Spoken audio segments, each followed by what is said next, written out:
Me talk, you know I always talk about being present. We got to start by realizing who we are and how we're connected and loving on each other.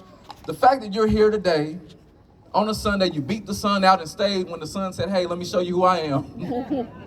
It means something to me because I know that there's a lot to be overwhelmed by. The rising cost, rising tension, the pain, the violence in our politics and our policies in our streets, the stress over whether we're going to make it to another election. Will we have another election? Will we be safe in our homes? Can we live out our dreams? Can we be who we are? Can we love who we want? Can we practice our faith? Can we be safe in church, in school, on the corner, in the movies? Can we just be okay? All of these things are weighing down on every single one of you. And the fact that you're still here lets me know we still got what it takes. Yes. Absolutely. All right, Antonio, you don't have to be so close. I'm gonna come out. Antonio is my guy. We've been organizing together since Congressman Yarmouth, Congressman Austin years ago. All right. And he's a videographer now. Thank you, brother. So, what we have before us is the fight for our future. Yes, we're fighting for democracy. We're fighting for justice, but the fight is very precise right now. And let me tell you who knows what the fight is. As goofy as this guy is, Donald Trump is very clear on what the fight is. He's an opportunist, he's a narcissist, he's very full of himself, and he's power hungry. And so when he is attacking cities, it's on purpose. When he is deploying the men and women who have sacrificed their lives for our country and saying, go to American cities and use full force. Did you all hear? He said this yesterday. Use full force. That is on purpose. He is waging war on American cities and on our communities because our city is not only an incubator for democracy. It's not only the front line for democracy. We are the last line of defense for democracy. Yep. So when we say we the people, that isn't a rallying cry, that is a reckoning. The answer has always been us. The solution has always been us. The path to democracy has always been through us.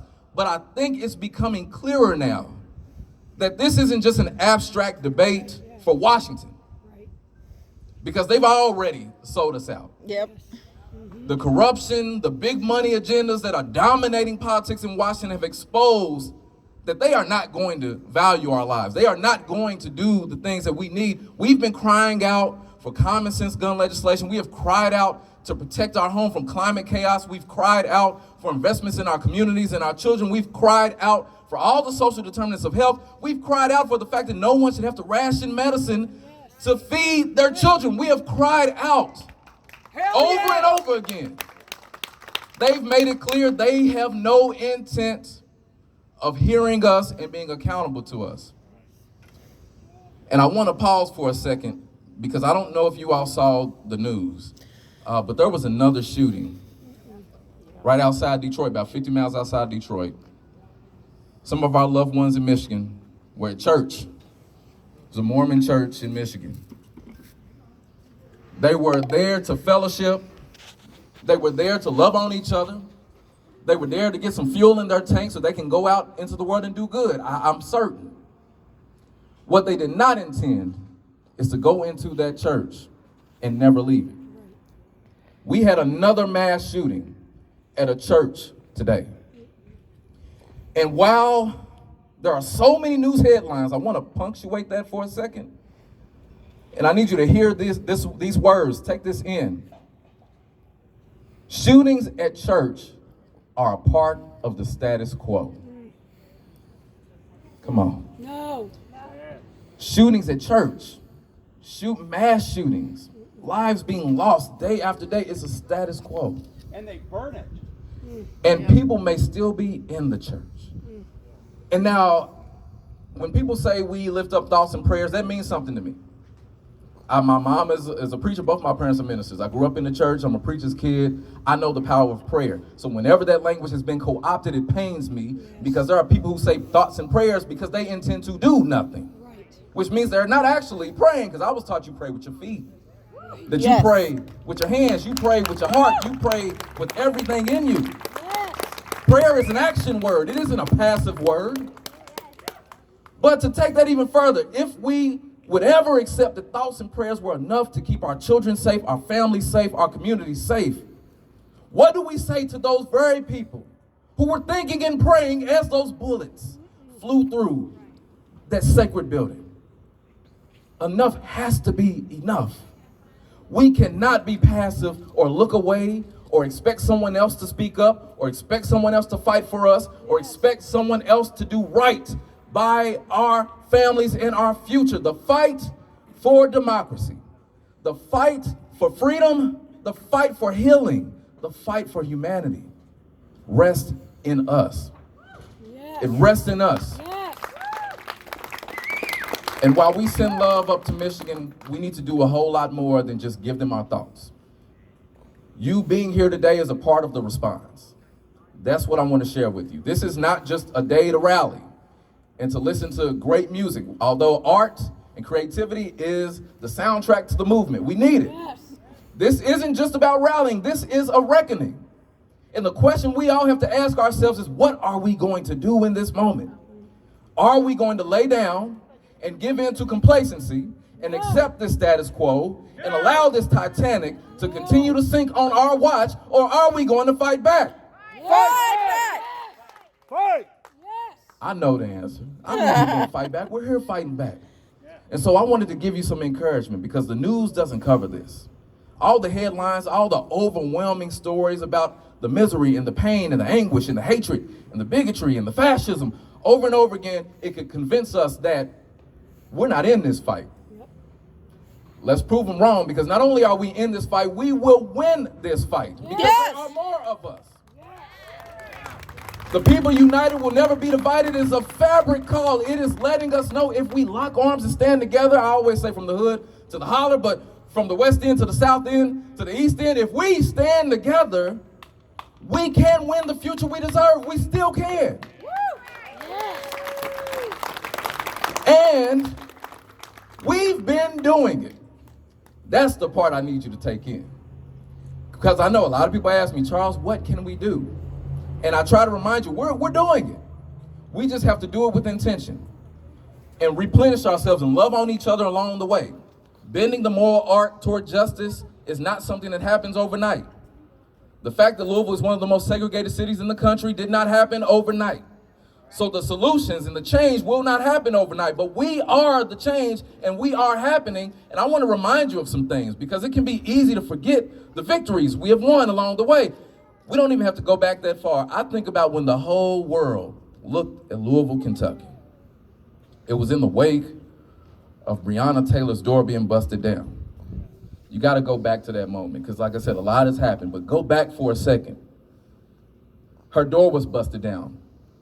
And when that happened, all of our doors were busted down. And when her life was taken in her home, we all saw our humanity in it. People from all backgrounds, all statuses of income, all walks of life, organized together, marched together, cried out together, loved on each other. We were putting mutual aid into action. We were doing things to meet the needs and speak up for humanity in honor of not just Breonna's life, but for our children and our lives. And you know what? The country saw it. Yes. And politicians who really don't care whether we live or die could not ignore us. And we got legislation passed here to address no-knock warrants. I worked with members in Frankfurt to push legislation on no-knock warrants, and although that work continues, the impetus to have any response was because of you. Nice. That's what democracy does. And I'll give you another one. So I worked for Seed Capital. This is a site where the track and field now is in the West End of Louisville. There was going to be a food court project, and I was part of the community council to help the voices of residents be heard in the project. And one of the things that was lifted up through regular folks who lived in the area was concerned over methane plants, anaerobic digesters. We already have an issue of environmental racism and environmental injustice in the West End, but across Kentucky. This is something I talk to minors. I sit down with folks who know what it means to be dismissed, disregarded, exploited, and sickened. And then we don't get health care. Folks organized and marched and said, we don't want any more pollution in the West End. They put out signs that said no more methane plants and would not rest. They wore out the mayor, they wore out the development team, and the response was to take those anaerobic digesters out of the project. Woo! That isn't it. Because although that project did not come to fruition, the residents said, you know what? We're gonna make sure that whatever comes here goes through us, has our say in it. Nice. And as a result, we got that track and field that is a world-class facility. That's what democracy can do. I'm just giving you some reminders because it can be easy to forget. And I'll tell you one that's happened not too long ago. Now, we know there's a status quo here, and I'm gonna be very careful because there's some stuff I wanna say that I'll say later, but I'm gonna tee it up, all right? We know there's a big money status quo that shapes this city, that there are a select few that determine what happens and what doesn't happen in this city. I'm about to say some stuff, so y'all take it in. There was a development that was being pushed without the voice of the community, that was going to exploit a land that we care deeply about. And residents didn't go silent, didn't lay down and say, okay, they got too much money, they got too much power, we're just gonna let them do whatever they want. No, residents organized, marched together, lifted up their voices and said, we don't want those pickleball courts in the land that we care about. This is our public space. You're not going to develop our land, our homes, without our voices, and stop that project. Nice. That's a big deal. Go Teresa. That is a big deal, y'all. I'm here to tell you we can change things if we lift our voices together. That's the message. We are on the front line. We are the last line of defense. Washington won't do it. It happens here. And I know that we're up for the challenge. So I'm asking you to dig within yourself, to ask, what more can you do? How can you show up? What more can you say? How can you put more love out? How can you lift your voice louder? How can you cause more good trouble? Yes. Because the only way division wins is if we stay silent. The only way hate wins is if we don't stop, if we don't continue to love, if we don't put that love out there. Yes. And while this is a heavy time, I am hopeful yet and still. Because everywhere I go across Kentucky, I see people who are fighting back, who are loving anyhow, who are speaking up for justice anyhow, who are standing strong anyhow, who are holding the line anyhow. So no, this isn't just a rally. This is a reckoning. Here in Louisville and across the country, this is our heart-to-heart moment. Do we lay down and let the status quo continue to rob us and exploit us and take our voices away? No. Wait a minute, I didn't hear you. Do we lay down? No! Do we give up? No! Will we let this status quo continue to rob us and exploit us and tell us that our future is irrelevant? Hell no! What are we gonna do? Fight! I knew you had it, brother.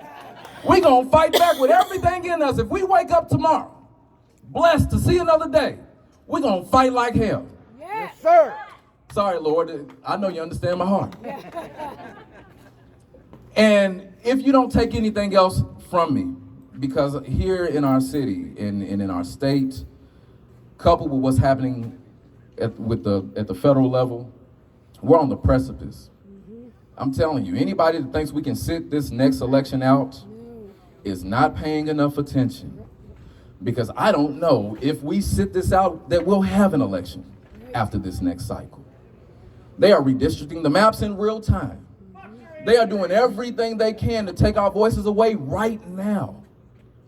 And if you look at Frankfurt, where there's a super majority of people who do not value equity, who think it's a dirty word, who don't think everyone's life should be valued, who see us as dollar signs and not human beings, if you take that coupled with what's happening at the federal level, where they are selling us out in rapid order.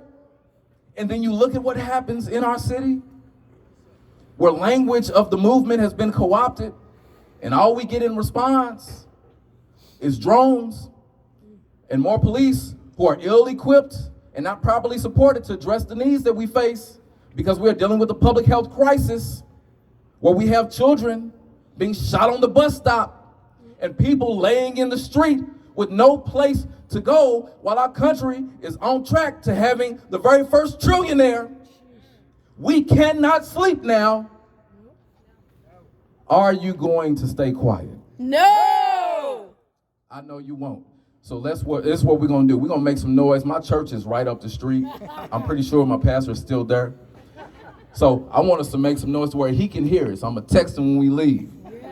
So find it in yourself. If you're sitting down, if you're able to get on your feet, we bringing this thing home. I'm asking you if you can. We're going to make a little bit of noise to close this out. Y'all ready to make some noise? Yeah!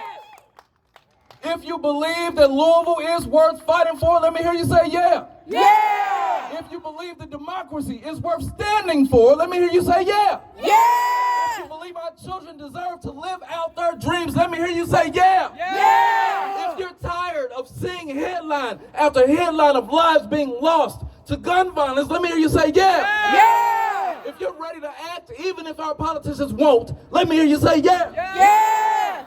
One more time, the people united will never be divided. The people united Come on, will y'all. never be divided. The people united will never be divided. The people united will never be divided. The people united will never be divided. The people united will never be divided. The people united will never be divided. The people united will never be divided. The people united will never be divided. The people united will never be divided. We ready for this moment. They're not going to see us lay down in this moment. Nope. I love you. I'm proud of you. I'm proud of us.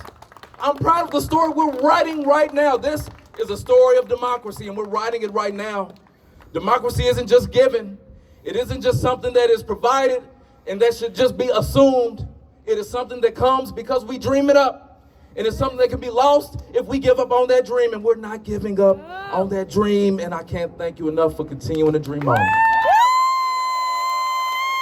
Thank you all. Thank you all, as we the people. Let's take this in our hearts and go out and do good in the world. Yes. Let's tell a new story for our city and for our country. Thank you all.